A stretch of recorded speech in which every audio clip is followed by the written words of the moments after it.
ఇదిగోండి చక్కగా ఉల్లిపాయ అనేది మగ్గిపోయింది. అలా మరీ బ్రౌన్ కలర్ కాకుండా చక్కగా అలా మగ్గితే చాలండి. ఇక మనం పులుసు పిండి పోసుకుందాము.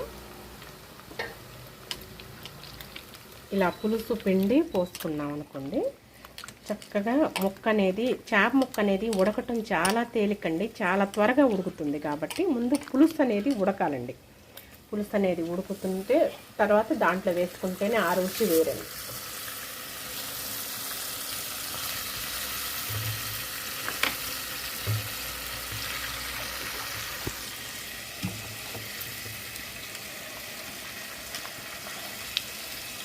చింతపండు, మంచి చింతపండు పండు అనేది మంచి పండు అయితే ఇంకా టేస్ట్ అద్భుతంగా ఉంటుందండి చేపల పులుసుకి.